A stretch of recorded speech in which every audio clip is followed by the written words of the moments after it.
Eu trabalho nessa área da inclusão de pessoas com deficiência há muito tempo, mas na verdade eu costumo dizer que eu nasci dentro dela, porque eu venho de uma família com alguns casos de pessoas com deficiência. Uma delas é meu pai, ele tinha uma deficiência física, uma diferença de pernas, então ele andava, mas ele tinha um balanço. A minha irmã tem uma deficiência física, não a mesma do meu pai, ela é um pouco menor, e então foi sempre uma convivência muito natural. E aí, da parte da minha mãe, ela tinha 5 irmãs, a última irmã tinha síndrome de Down. E também era uma convivência muito natural, porque meus avós nunca esconderam. Fiz ciências sociais na USP, a vida me levou para vários lugares, e aí eu comecei a trabalhar com uma pesquisa sobre o perfil de pessoas com deficiência visual no Brasil. Eu era recém-formada e naquela época a gente não tinha informação nenhuma. Não sabia quem era, não sabia idade,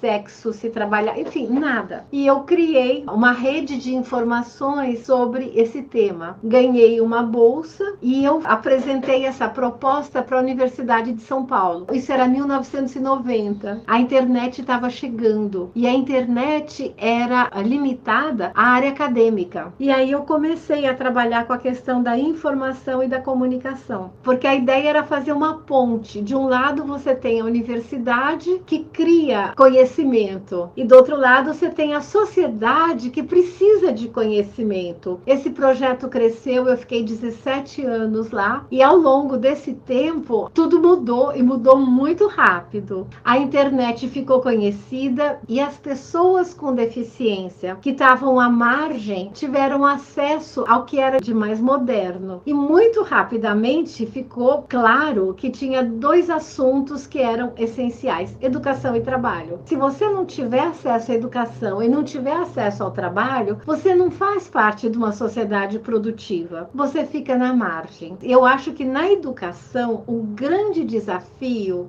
agora é a questão da qualidade. Porque os números do MEC mostram, desde 2008, o número de matrículas de crianças com deficiência, principalmente na rede pública, é uma curva que só cresce. Por outro lado, a curva da escola segregada, da escola especial, desce. Então, elas formam um X. E esse era o primeiro desafio, pôr essa criançada na escola. Se elas não estiverem na escola, eu não tenho como alcançá-las. Agora, o nosso desafio é a qualidade da inclusão, porque muitas vezes elas estão lá na escola, na mesma sala, mas elas ficam afastadas. Tem criança que passa o ano inteiro desenhando. Ela está incluída, entre aspas, mas ela precisa estar lá. Os números mostram uma primeira conquista, mas é só o primeiro passo. Mas se a gente não tiver o primeiro passo, nós não vamos ter os outros. Então agora o nosso desafio é cada vez mais capacitar os professores, capacitar as famílias, porque muitas vezes a família não acredita no potencial. A sociedade como um todo também está mudando. Tem muita gente que diz assim, é bacana a criança com deficiência ir para a escola porque vai socializar. Bom, até a página 2, porque a escola não é clube. E as crianças que se socializam na escola são todas. Não é só bom para criança com deficiência, é bom para todas as crianças.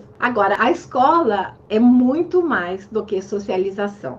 Saiu recentemente um estudo do Instituto Alana, de 2016, sobre os benefícios da inclusão para as pessoas sem deficiência. Eles pegaram esse desafio, porque muitas vezes as pessoas dizem assim, tá bom, é muito bom para criança com deficiência. É sim, sem dúvida nenhuma, mas é bom para todo mundo. E não é bom só no aspecto da socialização, é bom no aspecto cognitivo, porque se eu tenho uma criança com deficiência, o meu desafio é sair do meu lugar de conforto, rever as minhas estratégias, a minha didática, o que eu faço. Então, primeiro, o professor vai se reinventar. A hora que ele desenvolve esse olhar, ele vai abranger todos os alunos. Por quê? Ele vai perceber que cada criança aprende de um jeito diferente. Não dá para pôr professor na mesma caixinha. E a hora que o ensino fica mais concreto, ele fica muito mais interessante e as crianças apreendem mais. Todo mundo sai ganhando. Então, é muito além da socialização.